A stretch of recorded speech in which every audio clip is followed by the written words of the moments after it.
itu jadi tidak agung gitu. Nah, Allah menyuruh siapa untuk menghapus? Kalau dibacanya nunsikh, di sini dijelaskan kalau dibacanya nunsikh itu bimakna nunsikhuka, atau kaknya ini kepada Rasulullah SAW, menyuruh engkau Muhammad untuk menghapus hukumnya, atau menyuruh kepada Jibril untuk menghapus hukumnya. Kalau dibacanya nunsikhu gitu. Jadi cara baca nansakhu itu ada, bisa dibaca nansakhu atau nansakh ya, manansakh atau manunsikh. Kalau dibaca manunsikh, maka dia pasti memiliki dua maf'ul. Membuat, kalau dua maf'ul artinya objeknya itu dua gitu.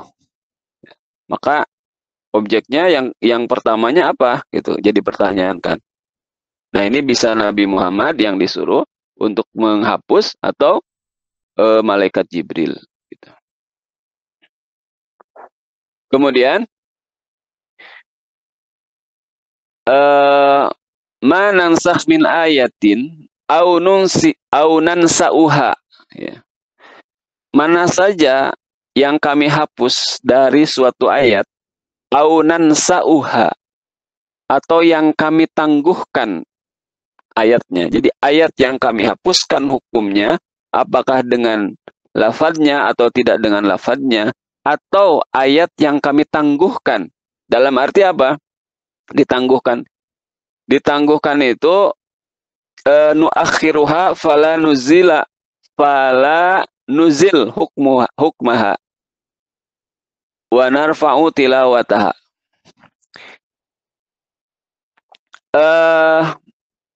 Nuakhirha ini maksudnya dibiarkan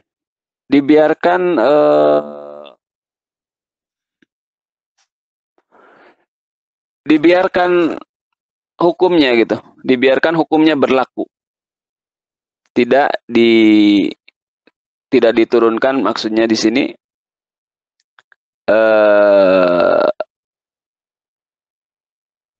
tidak dihapuskan. Wa narfa'u tilawataha, dan narfa'u itu dari rafa'a yarfa'u, artinya diangkat. Narfa'u tilawat, diangkat bacaannya, maksudnya diangkat tuh ya dihapuskan bacaannya. Jadi hukumnya tetap ada, tapi bacaannya tidak ada, atau diangkat itu artinya diambil lah gitu ya. Tidak dimunculkan lagi gitu. Atau dijadikan lupa Rasulullah SAW terhadap bacaannya. Tapi hukumnya tetap berlaku gitu. Jadi dalam perkataan nansakhu itu ada dua macam nasakh. Yang pertama, menghapuskan hukumnya beserta tilawahnya atau bacaannya. Yang kedua, menghapuskan hukumnya tetapi bacaannya tidak dihapuskan. Dan pada kata nansa'u itu bermakna jenis ketiga dari nasakh, yaitu apa? Membiarkan bacaannya, membiarkan hukumnya tetap berlaku, tetapi menghilangkan bacaannya atau menghapuskan bacaannya, atau membuat Rasulullah SAW lupa terhadap bacaannya, gitu. Kemarin kalau tidak salah sudah dicontohkan ya ayat-ayat dalam 3 jenis nasakh ini gitu ya. Misalnya untuk jenis nasakh yang pertama ya, menghapuskan hukumnya tetapi bacaannya tidak dihapuskan. Contohnya apa? Menghapuskan hukumnya tetapi tidak menghapuskan bacaannya. Misalnya dahulu kalau seseorang meninggal atau mau meninggal itu disuruh untuk berwasiat. Misalnya dia disuruh untuk membagikan, berwasiat tuh dia disuruh untuk membagikan hartanya gitu. Mumpung masih hidup gitu, supaya tidak terjadi sengketa setelah dia mati gitu. Dibagi-bagi gitu. Menurut kehendaknya diwasiatkan, nih harta yang ini buat si fulan, harta yang ini buat si fulan gitu. Dalam surat Baqarah ada ayat kutiba alaikum idza hadara ahadakumul mautu in taraka khairanil wasiyatu lil walidaini wal aqrabina bil ma'ruf haqqan 'alal muttaqin. Itu disuruh untuk berwasiat kepada kedua orang tuanya, kepada kerabat-kerabatnya gitu. Tetapi dan ayatnya itu masih ada. Tetapi hukum tentang suruhan untuk berwasiat bagi orang yang mau meninggal, membagikan hartanya ketika dia sebelum meninggal supaya tidak terjadi sengketa, itu dihapuskan dengan ayat-ayat yang menjelaskan tentang mawaris, gitu ya. Seperti kita tahu bahwa dalam hukum waris, menurut ajaran Islam, misalnya diantaranya bagian laki-laki misalnya 2 kali dari bagian perempuan gitu misalnya gitu.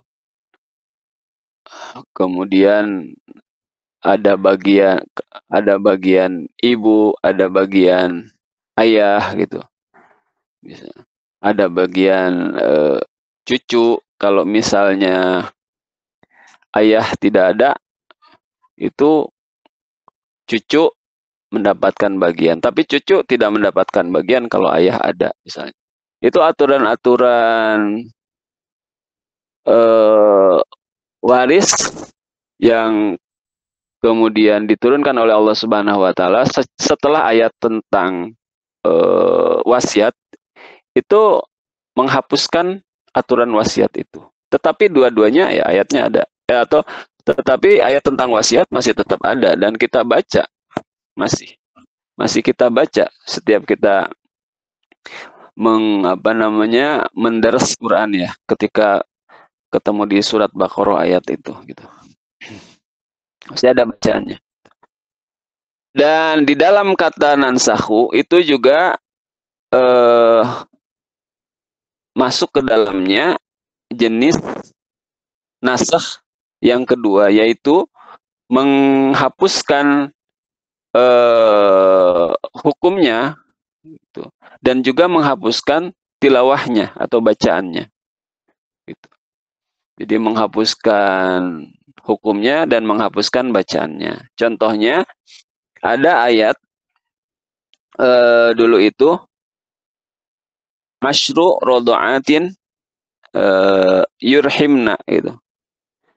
Jadi 10 kali menyusui itu membuat seseorang itu menjadi muhrim gitu, menjadi saudara gitu, saudara sepersusuan. Sehingga kalau laki-laki dan perempuan ya artinya tidak boleh menikah gitu.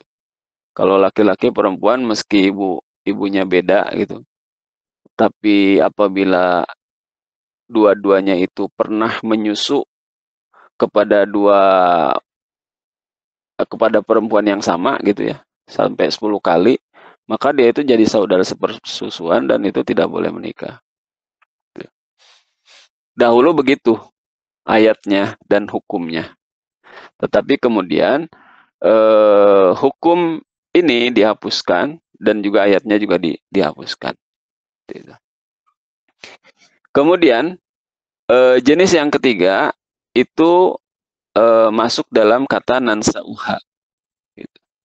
Jadi ayatnya masih dipertahankan, masih ada untuk kita baca.